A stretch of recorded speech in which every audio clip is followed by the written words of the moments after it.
adik-adik sekolah minggu sekalian, salam jumpa kembali bagi kita semua. Saat ini kita akan mendengarkan firman Tuhan. Untuk itu marilah kita berdoa. Terima kasih Tuhan karena Tuhan begitu baik menyertai kami. Saat ini kami mendengarkan firman-Mu, berkatilah kami semua. Dalam nama Yesus kami berdoa. Amin. Nah, adik-adik sekolah minggu sekalian, firman Tuhan bagi kita tertulis dalam Kejadian pasal 4 ayat 3 sampai ayat 12. Demikian dikatakan. Setelah beberapa waktu lamanya, maka Kain mempersembahkan sebagian dari hasil tanah itu kepada Tuhan sebagai korban persembahan. Habil juga mempersembahkan korban persembahan dari anak sulung kambing dombanya, yakni lemak-lemaknya. Maka Tuhan mengindahkan Habil dan korban persembahannya itu.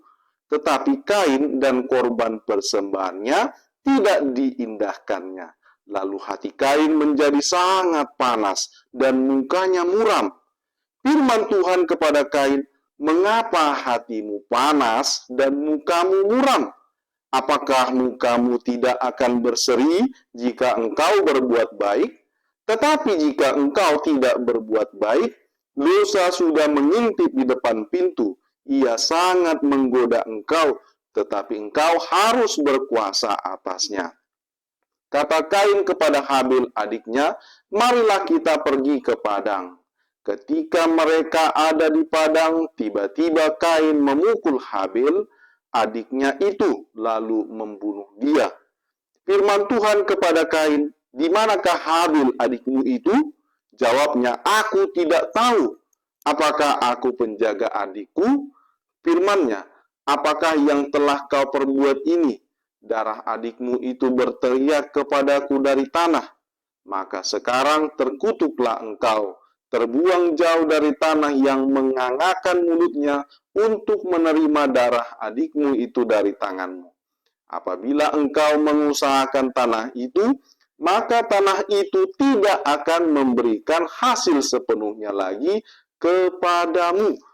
Engkau menjadi seorang pelarian dan pengembara di bumi." Demikian firman Tuhan. Adik-adik sekolah minggu sekalian, siapa di sini yang tahu bunyi dari hukum Taurat ke-6? Tita ke-6. Jangan engkau bukan. Jangan engkau membunuh. Coba sama-sama dulu kita mengucapkan. Tita ke-6. Jangan engkau membunuh. Nah, dia demikian. Jadi, adik-adik sekolah minggu sekalian, tadi dalam cerita Alkitab firman Tuhan disebutkan berkaitan dengan jangan engkau membunuh. Karena ada loh seorang abang yang tega sekali membunuh adiknya sendiri. Siapa itu namanya? Kain. Sementara siapa nama adiknya? Habil. Kain dan Habil. Ayo sama-sama ucapkan. Kain dan Habil. Iya. Jadi, Kain dan Habil keduanya adalah anak dari Adam dan Hawa.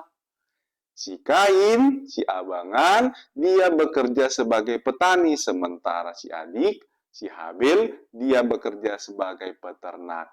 Pada suatu waktu, keduanya mempersembahkan korban persembahan kepada Tuhan. Namun, korban persembahan Kain tidak diindahkan Tuhan. Hanya kepada Habil dan korban persembahannya Tuhan berkenan. Apa rupanya yang dipersembahkan keduanya? Kain mempersembahkan sebagian dari hasil pertaniannya atau hasil yang dikerjakannya. Sementara Habil, ia mempersembahkan anak sulung dari ternaknya atau kambing dombanya dan lemak-lemaknya dipersembahkan kepada Tuhan. Habil mempersembahkan yang terbaik bagi Tuhan. Sementara Kain mempersembahkan sebagian atau belum yang terbaik kepada Tuhan. Itu sebabnya Tuhan mengindahkan atau berkenan kepada Habil dan korban persembahannya, sementara kepada Kain tidak. Ternyata kejadian tersebut membuat Kain marah. Hati Kain menjadi marah, menjadi panas, dan mukanya muram. Ia kemudian merencanakan pembunuhan kepada adiknya Habil. Ia mengatakan, Habil, mari kita ke padang.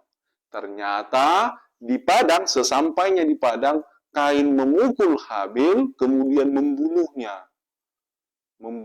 Mengakhiri hidup dari adiknya sendiri. Ternyata hal tersebut diketahui Tuhan. Tuhan Maha Tahu.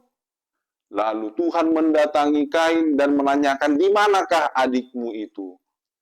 Seharusnya Kain mengatakan terus terang atau mengaku dosa. Ternyata ia menjawab Tuhan, aku tidak tahu apakah aku penjaga adikku. Kain tidak menyesali apa yang telah dia perbuat. Kain kemudian berbohong. Pada akhirnya Tuhan menghukum Kain. Ia diusir dan menjadi orang pelarian dan pengembara sepanjang hidupnya. Begitupun juga dengan apa yang dia kerjakan, tidak lagi sepenuhnya menghasilkan ataupun memberikan hasil kepada dirinya. Artinya udah berjeripaya ataupun berlelah, namun tidak menghasilkan hasil yang sepenuhnya ataupun mendatangkan sukacita lagi sepenuhnya kepada dirinya. Itulah tadi adik-adik sekolah minggu sekalian, cerita Alkitab yang disebutkan dalam firman Tuhan sekarang ini. Nah, adik-adik sekolah minggu sekalian, lantas apakah pesan dari cerita Alkitab saat ini? Yang pertama, takutlah kepada Tuhan dan jauhilah dosa. Itulah yang pertama.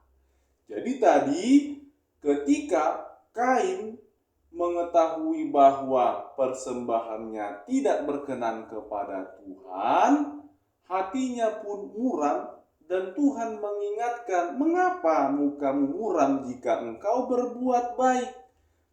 Namun jika engkau tidak berbuat baik, dosa sudah mengintip di depan pintu. Tetapi engkau harus berkuasa atasnya. Jadi memang sedari awal Tuhan sudah mengingatkan Kain ketika ia larut dalam amarah, kemudian dia mukanya muram seperti itu, hati-hati bahwa dosa sudah mengintip dia di depan pintu.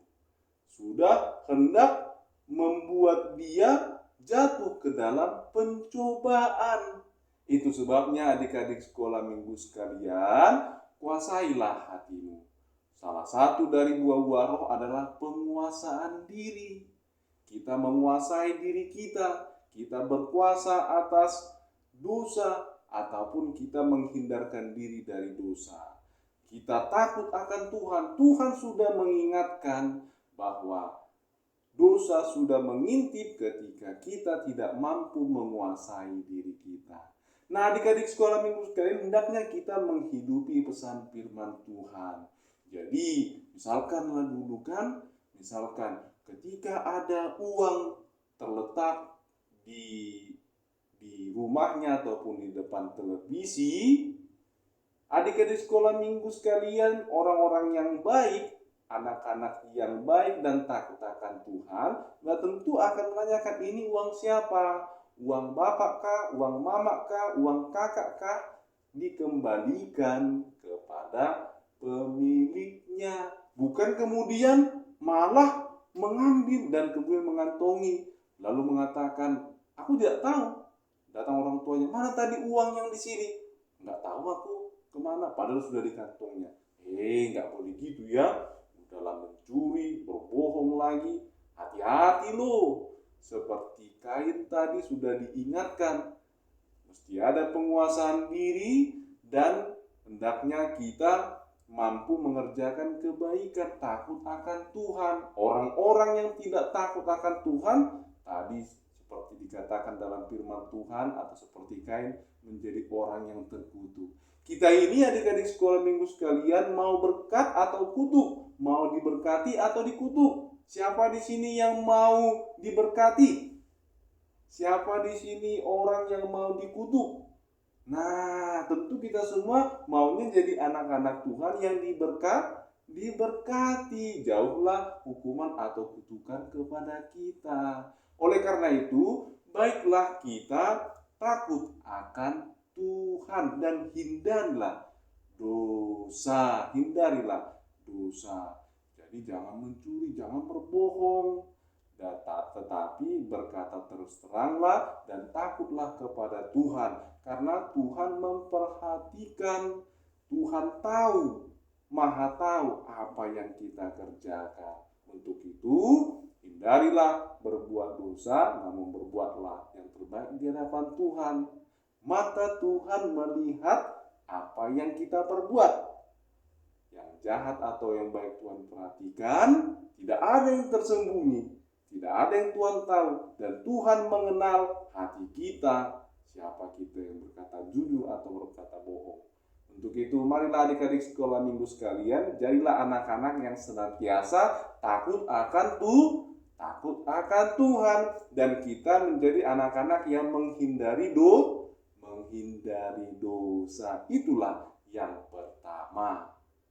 Yang kedua adalah hiduplah saling mengasihi dan jauhilah kebencian. Hiduplah saling mengasihi dan jauhilah kebencian. Kalau kita perhatikan dalam 1 Yohanes pasal 3 ayat 11 sampai ayat 15, di situ diutarakan bahwa kita harus saling mengasihi, bukan seperti Kain yang berasal dari si jahat dan melakukan kejahatan, yang tidak mengasihi saudaranya, bahkan jadi membunuh saudaranya sendiri. Dalam ayat 15 ditegaskan, seorang yang membenci saudaranya adalah pembunuh manusia. Jadi orang yang membenci sebenarnya adalah orang yang pembunuh. Jadi dalam tindakannya dia belum melakukan kejahatan, tapi dalam hatinya sudah. Itu makanya orang-orang yang membenci itu sama dengan melanggar titah ke-6, jangan engkau membunuh. Oleh sebab itu adik-adik sekolah minggu sekalian, jauhilah yang namanya kebencian dalam hati kita. Namun hendaknya kita hidup saling mengasihi. Hidup saling mengasihi. Jadi ketika ada orang lain yang membuat kesal sama kita, aku benci banget sama itu. Hati-hati ya. Sebagai orang yang takut akan Tuhan, kita tahu sebenarnya kita harus saling mengasihi. Jangan sampai kita melanggar titah ke-6 tadi. Tapi baiknya kita hidup saling mengasihi. Kita jangan membuat hidup orang lain menjadi sulit atau menyusahkan hidup orang lain, membuat mara bahaya kepada orang lain, baik melalui tindakan ataupun dalam hati kita sendiri. Namun hendaknya hati kita ini benar-benar kudus ya adik-adik sekolah minggu sekalian, sehingga jauhlah yang namanya kebencian dari dalam diri kita, dari dalam hati dan hidup kita. Kita harus hidup saling mengasihi. Artinya merawat hidup orang lain, menjauhkan hidup orang lain dari mara bahaya. Misalkan kepada adik kita atau kakak kita, abang kita, seorang abang misalnya kan, ketika bermain-main di pantai, ya tentu ia bertanggung jawab untuk menjaga adiknya. Jangan terlampau dekat ke air, hati-hati, tetap waspada. Awas-awas ada binatang liar dan lain sebagainya, awas-awas terseret ombak di pantai dan lain sebagainya. Demikian yang baik, yang saling mengasihi, saling menyayangi, mau memberi, dan lain sebagainya. Termasuk misalnya ketika jalan-jalan diperhatikan, dek, awas itu ada lubang. Abang, itu awas ada lubang, hati-hati. Awas jadi terjatuh, awas jadi bahaya, dan lain sebagainya. Demikian orang-orang yang saling mengasihi, merawat hidup dari orang lain, mewaspadai bahaya yang datang kepada diri sendiri dan orang lain. Jadi saling mengingatkan ya untuk saling mengasihi, merawat hidup yang adalah anugerah dari Tuhan. Jadi termasuk juga merawat kesehatan ya, merawat tubuh kita agar tetap sehat. Tidur yang cukup, makan minum yang cukup, istirahat yang cukup, olahraga yang cukup, itu yang baik, merawat tubuh ataupun menjaga kesehatan hidup yang telah dianugerahkan Tuhan. Jadi bukan pula jadi membuat kita sakit, diri kita sakit. Misalnya udah tahu panas matahari di luar kan, tapi itu tak main-main. Ya ini sama aja membuat kita sakit dan kurang menghargai kesehatan yang telah diberikan Tuhan. Tapi sebagai adik-adik sekolah minggu sekalian yang menghidupi firman Tuhan, yang hidup saling mengasihi, ketika ada kawan-kawannya yang terancam bahaya ataupun terancam sakit, ya diingatkanlah. Demikian kita yang hidup saling mengasihi dan menghindari atau menjauhi diri dari kebencian. Itulah yang kedua. Yang ketiga adalah bahwa tadi disebutkan Tuhan mengindahkan Habil dan berkenan kepada korban persembahannya. Karena Habil mempersembahkan yang terbaik bagi Tuhan. Imannya kepada Tuhan ditunjukkan melalui mempersembahkan korban persembahan yang terbaik bagi Tuhan. Demikian juga adik-adik sekolah minggu sekalian ya, kita berupaya mempersembahkan yang terbaik kepada Tuhan melalui bagaimana? Melalui pujian kita kepada Tuhan, hidup kita kepada Tuhan, menjadi anak-anak yang baik di hadapan Tuhan. Termasuk juga ya ketika menyampaikan persembahan kepada Tuhan. Jangan pula misalnya uang persembahan ini digulung-gulung ataupun diremas-remas seperti itu berlipat-lipat. Tapi maunya yang baiklah dipersembahkan kepada Tuhan. Ada itu misalnya udah dikasih persembahannya 5.000, 10.000, ternyata duluan dijajankan. Terakhir yang dikasih orang tuanya 5.000, lalu dikorting jadi 1.000 disampaikan di gereja ataupun di sekolah minggu. Nah itu bukan yang baik gitu ya. Namun yang terbaik adalah disampaikan orang tuanya sekian, yaitu disampaikan juga kepada Tuhan di gedung sekolah minggu. Jadi dan juga tidak digulung-gulung ataupun dilipat-lipat, tak menentu, tapi yang terbaik lah, yang rapi lah, yang baik kita persembahan kepada Tuhan. Yang terbaik dari hidup kita persembahkan kepada Tuhan. Kejujuran kita, sikap kita yang baik dalam memberikan persembahan, demikianlah salah satu contoh ataupun wujud kita hendak mempersembahkan yang terbaik bagi nama Tuhan. Itulah adik-adik sekolah minggu sekalian, hendaknya melalui firman Tuhan sekarang ini kita dimampukan untuk senantiasa takut akan Tuhan dan menjauhi dosa serta menghindari kebencian dan saling mengasihi. Begitupun juga dalam setiap aktivitas kita ingat untuk mempersembahkan yang terbaik bagi Tuhan. Demikian firman Tuhan. Marilah kita berdoa. Terima kasih Tuhan karena Tuhan begitu baik memberikan firman-Mu kepada kami. Kuatkan kami untuk dapat melakukannya dalam kehidupan kami. Dalam nama Yesus kami berdoa. Amin. Amin. Oke adik-adik sekolah minggu sekalian, sampai jumpa pada kesempatan berikutnya. Bye-bye.